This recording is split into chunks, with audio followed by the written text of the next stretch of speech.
the federal laws on these crimes are, the minimums are not high enough, but the maximums are enough to lock away these guys for a long period of time. The problem is we have virtually no cops out there to arrest them. I'll give you one example.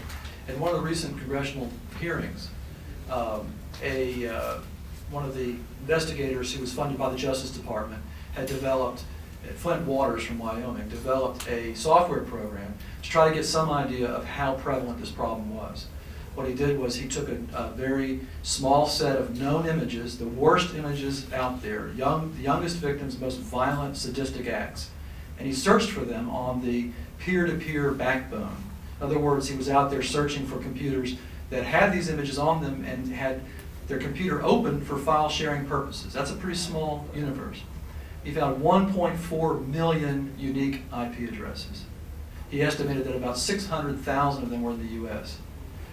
When we asked him, and we've asked this of all the law enforcement officials, why don't you go out there and just arrest them?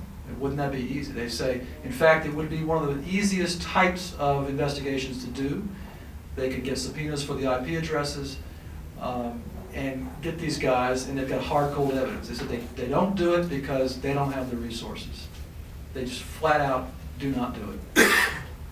So it's more an issue of our law enforcement capacity being in total shambles after years of rhetoric than it is about the actual penalties on the books. Richard Powell, Secretary of News Service. The $1 billion, is that for 1 year, multiple years? Well, what we propose in year one, and your sheets will have actual dollar estimates, is not even quite $1 billion.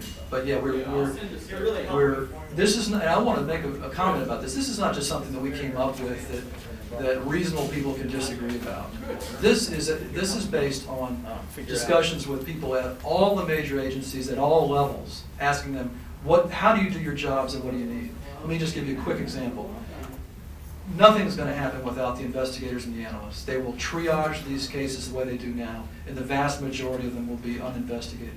Then you have the biggest bottleneck, according to law enforcement, which is the forensic analysis. I think they're waiting 7, 8, 9 months is very common to get a hard drive analyzed. Then you've got to have prosecutors. So these are essentially, it's more of a description of what is, lacking than it is anything else. As far as the dollar amounts, yeah, these are the sheets you have show an estimated annual cost, and we've got some of these other exhibits here that try to make the point that this is not a lot of money by any other standards. If you look at, say, the HUD budget, this kind of money is every year spent on housing problems. So.